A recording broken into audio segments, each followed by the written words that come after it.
Hi everyone, welcome back. So let's continue the last chapter of computer vision, that is data augmentation. First we will read the tutorial, then we will do the exercise. So as of now we have learned the fundamentals of convolutional classifier. Let me give you a small recap.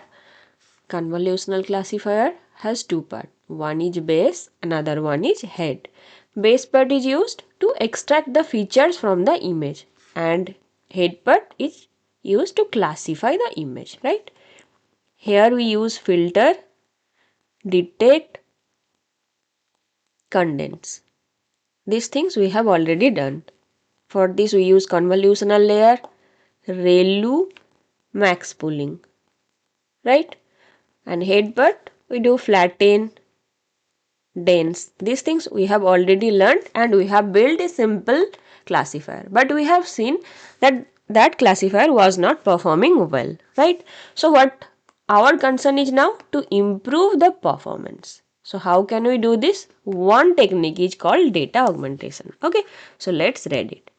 See, the best way to improve a performance is to train it on more data. Let's say you have 100 images, but if you have 1000 images, automatically your model will perform better. So you need more data. Now how can we generate data? One method is this data augmentation technique. One easy way of getting more data is to use the data you already have. If we can transform the images in our data set in ways that preserve the class, then we can teach our classifier to ignore those kinds of transformation. For instance, whether a car is facing left or it is facing right in the photo, it doesn't change the fact that it's a car, it's not a truck, right? Let me show you one example.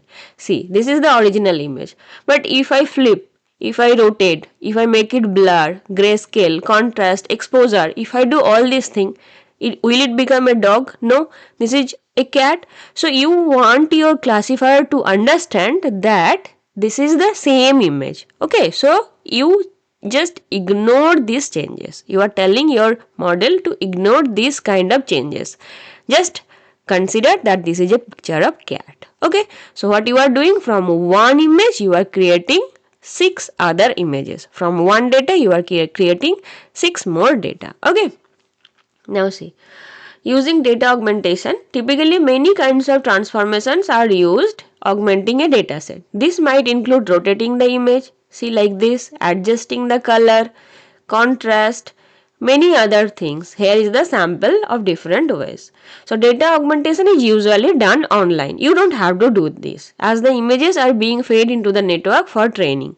Recall that training is usually done on mini batches of the data. So this is what a 16 images might look like when augmentation is used. Okay, see, these are the example. Now each time an image is used during training, a new random transformation is applied, and this way the model is always seeing something a little different than what it's seen before. The extra variance in the training data is what helps the model on new data. It's important to remember though that not every transformation will be useful on a given problem. Most importantly, whether transformation you use should not mix up the classes. Let's say you are training on digit recognizer, then rotating images will not work here. If you have 6, let's say you have 6, and if you rotate this it will become 9.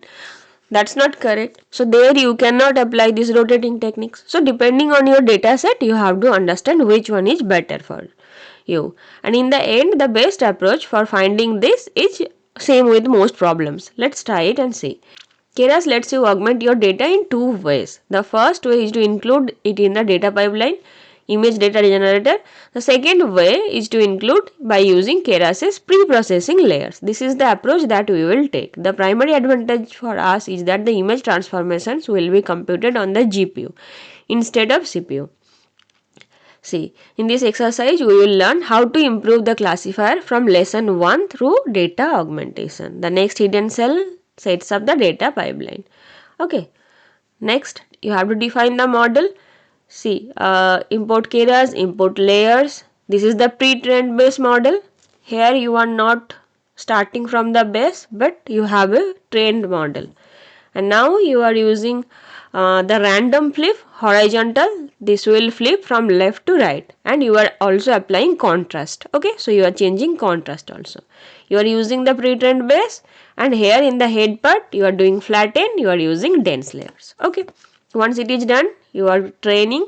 Optimizer is Adam, loss, binary cross entropy, matrix, binary accuracy. You are storing it in history. Now you are plotting. See, this is the loss, this is the validation loss. This is the accuracy, this is the validation binary accuracy. Now the training and validation curves in the model from tutorial 1 diverged fairly quickly, suggesting that it could benefit from some regularization. The learning curves for this model were able to stay close together. We achieved some modest improvement. Okay, they are saying that we have achieved some modest improvement, but still you can improve more. The more closer they becomes, the more improved your model is. Okay, anyway, let's do the exercise now. In this exercise, you will explore what effect various random transformations have on an image. So, car or track dataset. Okay, fine. So, let me first run this. Once it is done, now we can explore augmentation. See, uncomment a transformation to run the cell what it does. See, this is random flip. Oh, first try with this one, then we will try others also. The factor parameter should be greater than 0 and generally less than 1. Run the cell again if you would like to get some new images. See, I think this is done. Okay, now let's run this one.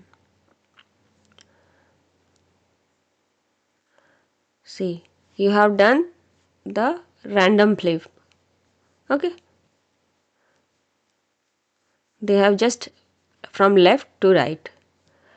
Now you can do this one, vertical flip. Okay, see, vertically flipped. Okay, now if you want random rotation, so this is your task to check what is happening with all of them. So it will rotate randomly. See, it has been rotated randomly. Okay. Now in this exercise, we will look at few data sets and think what kind of augmentation might be appropriate. See, they have told you that for if it is a digit, then you cannot do the rotation. 6 will become 9, right? So you have to understand for your dataset which augmentation technique is better. Then you can find the best solution. See, this is Eurosat dataset, consists of satellite images of the Earth classified by geographic feature. Below are the number of images from this dataset. Okay, so what do you think? What kind of transformations might be appropriate for this dataset? This is sea lake, permanent crop, industrial, pasture, residential, forest. Okay, you have to tell which one is best. It seems that flips and rotations would be worth trying first since there are no concept of orientation for pictures. Okay, taken straight over it. So if you just flip it or you make some rotations, it will not affect. So it will be better. You will get more data, right? Now let's see the solution. It seems to the author that flips and rotations would be same. They have said the same thing. Okay. Now this is TensorFlow flowers dataset. Roses, tulips, roses, sunflower, dandelion. Okay. Now what kind of transformation might be appropriate for this one? You can say if you do rotation, if you do left to right, if you do vertical rotation, if you change in contrast, which one will be the better for you? It seems that you can do horizontal flips, moderate rotations. Since augmentation libraries include transformations of hue like red to blue, since the color of a flower seems distinctive, a change of hue might be less successful. They are saying that roses or tulips, if you change them to something other color, there may be a problem. So don't go for that, but you can do rotation types. Okay. Now you are going to use data augmentation with a custom coordinate similar to the one that you built in exercise 5. So you have to use this pre-processing layer. Random contrast, random flip, random rotation, you can use any of them. Okay. Now see, import keras layer, and here you have to do data augmentation. So what we can do, we can simply copy this. They have told you to copy this only. Okay, so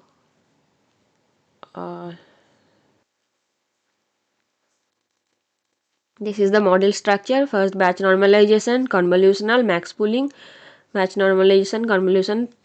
You are doing this 3 times, then you are applying head. Okay, now if you want, you can just run it. Fine. Now you can see the hint and the solution. Now you will train the model, run the next cell to compile with loss, accuracy, find the training data set. So it will take time because there are 50 epochs. Once it is done, examine the training curves. What there are any sign of overfitting? How does this performance of this model compare to other models you have trained in this course? So once this is done, this will take quite a long time because there are 50 epochs. Once this is done, then you have to you can check the validation accuracy, binary accuracy, validation loss, binary loss. You can see whether it is overfitting, whether the curves, these curves are closer or they are far. If they are far, that means it is either overfitting or underfitting. And if it is closer, then you can understand that the model is performing much better. So you can check the performance. If I reduce the epoch, it will be done quickly, but you will not be able to understand whether the performance is improved or not. So that's why I'm giving you the task that give some time, let it finish, then you check whether it is overfitting or not. So data augmentation is a powerful, commonly used tool to improve model training, not only for CNN but for many other kinds of neural networks. The principle remains the same. You can make up for any inadequacy in your dataset. When you have lower number of dataset, you can simply apply it. Not for only CNN. In other places also, you can use data augmentation. Okay. So that's all for computer vision, and if you are ready, you can apply your knowledge. So congratulations. Bye. Happy learning.